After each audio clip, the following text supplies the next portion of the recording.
7 வயசு மானுக்கு தான் சொன்னேன் சொல்றேன். நீங்க அடிக்கிறீங்க அல்ல வேற ஆள்கிட்ட அடிச்சா பயந்து வருங்க. இதுல நீங்க என்னதே அடிச்சாலும் உனக்கு சாவ அடிக்குது. கருவா கட்ட மாதிரி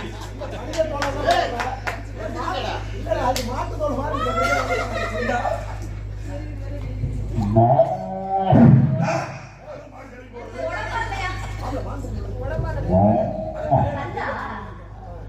வேணுவர் மான் கூட்டு வந்திருக்காரு.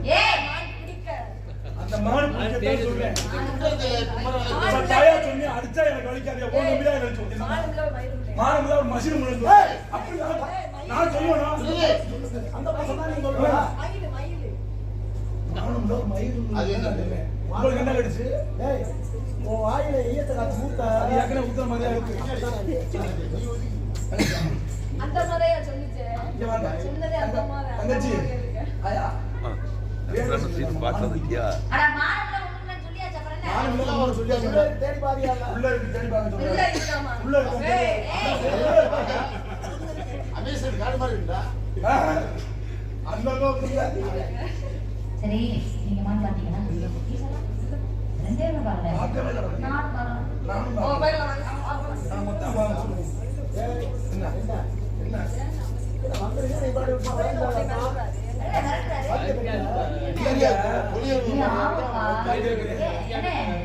எப்படி ஒண்ணு அடிச்சா இங்க உனக்கு தான் வலிக்கும் எங்களுக்கு வலிக்கிறேன் அது மனுஷனுக்கு அடிச்சா நான் எருமை மாடு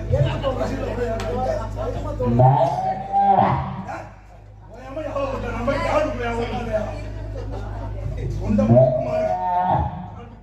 சரி இருவரும் சென்று வாங்க. சரி இப்ப காணி நல்ல முடிவு எடுத்துருக்கு. நாடகம் நடத்திருக்கு பாப்போம். நாடகம் ஏறுமா மாட்டா டேய் டேய் போடா போடா வணக்கத்துக்குரிய மலை வீடு வரை வருக வந்தாய் வருக வரவேற்று இமுகம் காட்டி இன்பரும் சங்க தமிழ்நாட்டின் ரோபடிகள் கூட விளக்கத்தின்படி வருக என வரவேற்பதோடு தான் வந்த காரணத்தை சுருக்கச்சுரை விளக்க உரைத்தால் வேண்டிய உதவி செய்ய எதுவாக இருக்கும் எடுத்து உரைகள் விடுகிறேன். பழைய உணர்த்துறையில் தமிழ் மக்கள் மனக்குறையத்திற்கு கொற்றவன் நம்பிமன வளர்த்த நாயகியே என்னால் மலையாளியர் பண்பேடு நின்றார்கள் எழுந்து வேள்விகள் வந்தனம் மேலை பற்றி விண்ணப்பசாமி திருத்தால் முடிந்து அது கைலாசம் சென்று ஓர் சிறித்தனை சமைத்த கைதார்களால் உரை பெற்று அங்கிருந்து புறப்பட்டு விழிப்போடு வேட்டையாட விழிப்போடு அங்கே பார்த்து ரசித்து அழகான பெண்மண் பார்த்தவர்களே இது பிடிக்க வேண்டுமே தட்டி அடைக்க வேண்டுமே பக்கத்தில் ஓடுகிறது அப்படி முயற்சி பண்ணேன்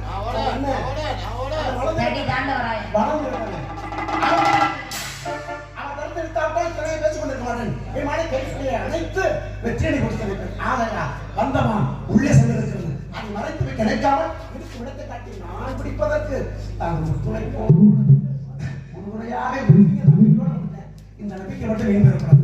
நம்பிக்கை தன்னம்பிக்கை ஊன நம்பிக்கை அவநம்பிக்கை சொல்லக்கூடிய மனிதனுக்கு 4 நம்பிக்கையில 2 நம்பிக்கை வேணும். ஒண்ணு தெய்வ நம்பிக்கை மற்றொன்று தன்னம்பிக்கை. அந்த தன்னம்பிக்கையோட வந்திருக்கேன். இந்த மானை பிடித்து வயிறு பிடிக்கிறதா இந்த கூடை வந்து வேற எதுவும் இல்லை என்று சொல்லி மானுடைய பெருமையை கூறுகிறேன்.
ஆகி உச்சி தொட்டு சிவனைவாதத்தை சிந்தை வைத்து தஞ்சவரம் ஆனந்த வெள்ளத்தில் உள்ள இருக்கிறது வள்ளி வான்குட்டி காலம் காலம் கண் போன்றது கடமை கொண்டு கொண்டது நாளை நாளை நாளை நாளை நாளை என்று நாளை வீணடித்து விடாமல் எந்தெந்த நேரத்துல எதிர்த்து செய்யணும் அந்த சரிவர செயல்படுவா காலம் செய்வதை கோலம் செய்யாதவர்கள் ஒன்றே செய் அது நன்றே செய் அதுவும் ஒன்றே செய்கிறார்கள் முயற்சி உடையால் நிகழ்ச்சியுடைய தெய்வத்தால் ஆகும் முயற்சியை மெய்வரத்தக்கூடியவன் முயற்சியோடு வந்திருக்காங்க இந்த குட்டியை பிடிக்கிறாங்க நீங்க மட்டும் மனசு வச்சு வேடுவரை குடிச்சுக்கங்கன்னு ஒரு வார்த்தை சொன்னீங்கன்னா போதும் ஒரே பிடிச்சிருங்க அதுக்கு தானே காத்துக்கிறேன் எப்பொருள் யார் யார் வாய் கேட்பினும் அப்பொருள் மெய்ப்பொருள் காண்பது அறிவு யார் என்ன சொன்னா நம்பக்கூடாது யார் என்ன சொன்னா நம்பக்கூடாது நம்ம வாழ்க்கையில நம்பிக்கை நாம யார் என்ன சொன்னாலும் ஆராய்ந்து அறிந்து தெளிவுபட தெரிந்து அதற்கு பிறகாக தன்னுடைய அறிவுடைமை பயன்படுத்தி அதற்கான பதிலை சொன்னால் மட்டுமே சிறந்ததாக அமையும் தெய்வம் உள்ளவர் திருவள்ளுவர் சொல்லியிருக்கார். அப்ப யார் என்ன சொன்னா நம்பக்கூடாது, முதல்ல நல்லா விசாரிக்கணுமா? அது சரி, உங்களை விசாரிக்கணும்ல. யார் யார் கேட்கணும் அப்புறம் நெய் பண்ணாமது உண்மை தன்மை அறியணும். அப்ப உங்களை விசாரிக்கணும்ல. விசாரிக்காம ஒரு விசாரணை போட முடியாது. ஆமா, என்ன விசாரிக்கிறீங்க? கண்ணிரண்டை யாவரும் மற்றொரு மூன்று விழி என்னுடைய ஏழாம் ஒருவருக்கு நன்மை நடந்த சிவத்தால் அருமையான பெற்றவருக்கு அனந்த விழி என்றாரு. கண்ணி எல்லாருக்கும் ரெண்டு தாங்க. ஆனால் தான் கற்ற கல்வியோடு சேர்த்து மூன்றாம் அறிவு. என்னுடைய ஏழாம் அறிவு அப்படின்னா ஒரு பொருளை இன்னொருத்தவங்களுக்கு கொடுக்கும் பொழுது மனசாட்சி விரோதம் இல்லாமல் சிரிச்ச மோதிரம் கொடுக்கணும். அப்படி கொடுக்குறப்ப தன்னுடைய நகக்கடைக்கு தன்னுடைய கண் ரெண்டு ஏழாம் அறிவு இருக்கு. நன்மை நடந்த சிவத்தால் அருமையான பெற்றவருக்கு அனந்த விழி என்றாரு. அப்படின்னா தேவர்கள் முனிவர்கள் ரிஷிகளுக்கெல்லாம் முடிவில்லாத அளவில்லாத கண்கள் அப்படின்னு அர்த்தமா. முதல் கவலை எங்க வீரத்தேவன், இரண்டாவது கவலை என் உயிர் தோழி, மூன்றாவது கவலை நானு. எங்க அண்ணனுடைய காவலை மீறி, என் தோழியோட காவலை மீறி, என்னுடைய காவலை மீறி உங்க மார்க்கெட் உள்ள இருக்கு அப்படின்னா இது விந்தையாகவும் விளையாட்டாகவும் அதே சமயம் வினோதமாகவும் விசித்திரமாகவும் உள்ளது. குறிஞ்சி நிலம் மலையும் மலை சார்ந்த பகுதி.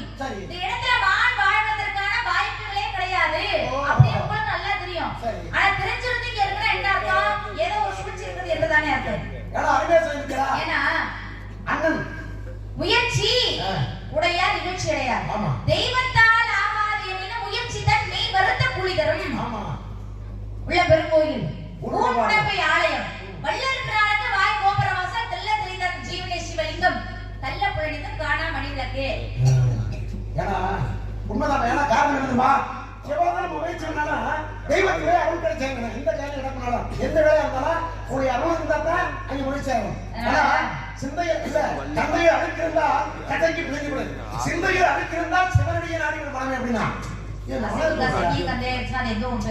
இல்லமா அது ஏன்னா கந்தையை ரசிக்கிறதால் அதை அதுக்கு அப்படியே சேர்க்கணுமா. சிந்தை அழுக்கிருந்தா சிவனடி இல்லையா நீ நாட்டை அழகாக்கணும். பாக்குறதுக்கு நல்ல ராஜ அலங்காரமா நல்ல அழகா அம்சமா இருக்கீங்க. அப்புறம் என்ன ஆனா பேசுறது பூரா பொய் பித்தலாட்டம் இதெல்லாம் பேசாதீங்க. ஒரு விஷயம் தெரிஞ்சுங்க, இல்ல அழகா பாக்குறீங்க, அருமையா பேசுறீங்க, ஆளும் நல்ல பொருத்தமா அப்படியே லட்சணமா இருக்கிறீங்க. ஆனா இவ்வளவு இருந்தும் பக்குவம் பத்தலையே. யாருக்கு? இந்த உங்களுக்கு தான். உங்களுக்கு தாங்க பக்குவம் பத்தல. நினைச்சிருந்தா நீங்க நினைச்சா என்ன பண்ணலாம்? வந்திருக்கிறது யாரு? அடுத்தா இனப்பட்டு மொழிப்பட்டு நாட்டுப்பட்டு வந்திருக்கிறது நம்ம இல்ல. இவருக்கே மறைச்சு வச்சு வேணாம் வேறு வேறு வாங்க முடியல. அடுத்த கூட காட்டுறேன். உங்க நாட்டை பிடிச்சிருக்கோங்க. இல்ல பொய்க்கும் உண்மைக்கும் சில வித்தியாசம் இருக்குங்க. பொய்க்கு அசுரத்தனமான ஒரு சக்தி இருக்கு. சரி. உண்மைக்கு அப்படி கிடையாது. ஒரு விளக்க பத்த வைங்களே, அந்த விளக்கு கிட்ட போய் உண்மை உண்மை உண்மை உண்மைன்னு சொல்லுங்க, விளக்கு அணையாது. ஆனா அதே விளக்கு கிட்ட போய் பொய்ன்னு சொல்லி பாருங்க, உடனே விளக்கு அணைஞ்சிடும். எதனால? பொய்க்கு அவ்வளவு அசுர குணம் முடியாது. அப்ப உடனே அணைஞ்சு போயிடும். உடனே அணைஞ்சு போயிடும். அப்ப அவ்வளவு அரக்க குணம் முடியாது பொய்யினுடைய தன்மை. ஆனா நீங்க இப்படி யோசிக்காம போய் சொல்றீங்க. ஒரு விஷயம் தெரியுமா? இந்த பொய்ன்னு சொன்னீங்க பத்தியா? இந்த பொய்யிலே என்னன்னே தெரியாம ஏடா பொய்யை பத்தி நீங்க பேசலாமா? பொய்யினே எனக்கு தெரிஞ்சா தானே. பொய்யினாவே உண்மையை தவிர வேற எதுவும் தெரியலையே. சரி, உண்மையை எப்படி சொல்றீங்க? அது கேட்க சொன்னது உண்மைதானே. நான் உள்ள இருக்குன்னு சொல்றேன் உண்மை. அது எப்படி உண்மை? கண்ணால பார்த்தீங்கன்னா அது உண்மை. அது எப்படி உண்மையா முடியும்? நீங்க மட்டும் பார்த்தீங்க எப்படி? ஒரு வேலைக்கு போறோம்னு வச்சுக்கோங்க. பள்ளிக்கு சென்றால் படிப்பதற்கான, வேலைக்கு சென்றால் விளையில் கவனம், விளையாட்டுக்கு சென்றால் வீரத்தில் கவனம், பாதையில் சென்றால் பாதையில் கவனம், வீர கவனம் கவனம், இதிலும் கவனம், கவனம் இருந்தால் புவனம் நல்லது அப்படின்னு இருக்காங்க. அப்ப கவனம்னு ஒண்ணு இருந்தா தான் எந்த ஒரு செயலுமே நல்லபடியா நடக்கும். மான்குட்டி அங்க இருந்து என்ன வந்தீங்க? அங்க இருந்து என்ன வந்தீங்க? மான்குட்டியை பாத்தீங்களா? சரி, மான்குட்டியை பார்த்து என்ன வந்தீங்க? பாத்தோட பிடிக்கலாம்னு பக்கத்துல போனேன். மான் ஓட ஆரம்பிச்சுட்டது. அது ஓடுறது அப்படின்னு முயற்சி பண்ற உள்ள மறைவான இடத்துல மறைஞ்சிருச்சு. உள்ள காரணம் தெரியுமா? ஏற்கனவே மான் குடிச்சிருக்கீங்க, அப்பதான் முதல் மானா? உங்களுக்கு என்ன வருதா? ஒரு மான் குட்டியிலே ஒரு மான் மேல ஆசைப்பட்டு ஒரு வந்திருக்காரு. விஷயம் தெரியுமா? இல்ல ஒரு மான் இருக்கும்போதே ஒரு இன்னொரு மான் மேல ஆசைப்பட்டு வந்திருக்காரு. வழிநாயகா. இந்த மான் குட்டி நீங்க பிடிச்சதுக்கு அப்புறம் வேற மான் மேல ஆசைப்பட இல்லைண்ணா, மாட்டேங்கிறீங்க. என்னுடைய ஜாதகமே ரெண்டை பிடிக்கணுங்க. ஏற்கனவே நான் பிடிச்சி பரிசா கொடுத்து வச்சிருக்கேன். சரி. இப்போ இதை பிடிக்கணும். மொத்தத்துல நீங்க பிடிக்கல. எதை? ஓசில வந்தது. இல்லம்மா, ஓசின்னு சொல்லாதீங்க. என்னுடைய திறமையை பாராட்டி என்னுடைய தாய்மாமன் பரிசா கொடுத்தாங்க. அதான் நீங்க பிடிக்கல அப்புறம் என்ன? என்ன பிடிக்கிறதா? கை பிடிச்சேன். கொடுத்தாங்கன்னு அதை கை பிடிச்சு வச்சுங்க பத்திரமா. ஆனா இந்த குட்டியை நான் வந்து தான் பிடிக்கணும் அப்படின்னு ஒரு காலகட்டம். சரி, இப்போ ஒரு வீட்ல ஏதாவது ஒரு செல்ல பிராணி ஒண்ணு வளர்க்கணும்னு வச்சுக்கோங்க. அந்த செல்ல பிராணி ஒரு 5 வருஷம் கழிச்சு போய் பார்த்தாலும் இல்ல ஒரு 10 வருஷம் கழிச்சு போய் பார்த்தாலும் அந்த செல்ல பிராணிக்கு வந்து பாசம் இருக்கணும். சரி. அந்த பாசம் இருந்தாதான் நம்ம வளர்த்தது நல்லபடியா வளர்த்துருக்கோம் அப்படின்னு அர்த்தம். ஆனா அந்த நம்ம வளர்த்த ஒரு பிராணிக்கு நம்ம மேல பாசமே இல்ல அப்படின்னா அதுக்கு என்ன அர்த்தம் தெரியுமா? என்ன அர்த்தம் தெரியுமா? அது உங்க மேல கோவமா இருக்குன்னு அர்த்தம். ஒரு விஷயம் தெரியுமா உங்களுக்கு? கோவமா இருக்குன்னா அதுக்கு இஷ்டம் இல்லைன்னு அர்த்தம். ஒரு நமக்கு பிடிச்ச பொருள் தெய்வம் குழந்தை தெய்வம் என்ன சொல்லியிருக்காரு அப்படின்னா, கடவுள் என்ன சொல்லியிருக்காருன்னா, நமக்கானது என்னவோ நம்மை தேடி வரும், நம்மை விட்டு ஒரு பொருள் விலகுவது என்றால் அது நமக்கான பொருள் அல்ல அப்படின்னு இருக்காங்க. அந்த மான்குட்டி உங்களை விட்டு விலகுது அப்படின்னா அது உங்களுக்கான மான் இல்ல. அப்படி இருக்கும்போது எப்படி நீங்க அதை தேடி வர முடியும்? ஒரு விஷயம் தெரியுமா? என்ன? பிடிக்கலைங்கிறது விலகுறது ஒண்ணு. இது பிடிச்சு நாளத்துல மறைவான இடத்துக்கு ஏன் போயிருக்கு தெரியுமா? இது நிலத்துல நினைச்சதா வேற இடத்துக்கு போயிருக்காங்க. மறைவான இடத்துக்கு போயிருக்கு. என்ன கேட்கணும் தானே? மறைவான இடத்தை வச்சு பிடிக்கிறதுங்கிற அவருக்கு நம்பிக்கை தான். புரியுதா? மறைவான இடத்தை வச்சு பிடிக்கல. இடம் கூட ஏவல் இருக்குல்ல? கண்டிப்பா. கண்ட இடத்துல பிடிச்ச முடியுமா? கண்ட இடத்துல பிடிக்க முடியுமா?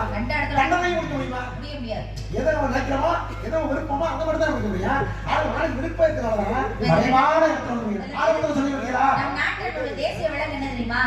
புலிதான் நம் நாட்டினுடைய தேசிய விலங்கு. ஆனா நாட்டுடைய தேசிய விலங்குக்கு ஒரு சிறப்பு இருக்கு என்ன தெரியுமா? ஆயிரக்கணக்கான மான்குட்டிகளை பார்த்தாலும் எந்த மான்குட்டியை முதலாக பார்க்கிறதோ அந்த மான்குட்டியை தான் அது வந்து அடிக்கணும்னு நினைக்குமா. அதனுடைய தன்மை அந்த மாதிரி. அதே மாதிரிதான். அப்படி இருக்கும்போது ஆயிரக்கணக்கான மான் இருக்கலாம். எனக்கு தேவையில்லை. அப்பதான் எப்படி மான்குட்டியை அப்புறம் எடுக்கணும்? இல்லம்மா, ஏற்கனவே ஆயிரக்கணக்கான மான் இருந்தாலும் நீங்க சொன்னீங்க பிள்ளையா அது என்ன நினைச்சோ அதை மட்டும் தான் வேட்டையாடும்.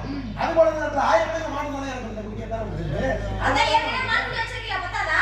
பத்தாவது நேரமா அது தனியா இருக்கு, துணை கூட அது பக்கத்துல நிறுத்தமா இல்லையா? நீங்க நினைக்க தேடுற மாதிரி அது இருக்கு. நினைக்க நான் சொன்னதான். காரணம் ஆரம்பத்தில் சொல்லி வைக்கிறா. எங்க அண்ணன் காவல் இருக்காரு, எங்க தோழி காவல் இருக்காங்க. இதெல்லாம் மீறி உள்ள வந்துட்டு மாட்டேங்க ஒரு கேள்வி கட்டி வைக்கிறா. நீங்க வேற ஏன்னா 60 ஒரு ஜீவனை ஏமாத்துச்சு தெரியுமா? வீதி விலங்குகள் சொல்ல என்ன தெரியுமா? சோழ மன்னனுடைய மகன் வீதி விலங்கன். ஒரு தேர்ல ஒரு 30 பேரை எடுத்து தேர்ல வேகமா தேரை ஓட்டி சாலை வழியா வந்துருக்காங்க. அதுல எத்தனை பேர்? 30 பேர். எத்தனை கண்கள்? 60 கண்கள். அப்படி சாலை ஓரத்துல தேரை வேகமா ஓடி வந்த நேரத்துல அத்தனை கண்கள் ஏமாத்திட்டு ஒரு அழகான பசு கண்டு அந்த தேர் சக்கரத்தில் அடிபட்டு இறக்கவில்லையா? 60 கண்களே ஏமாந்துச்சு.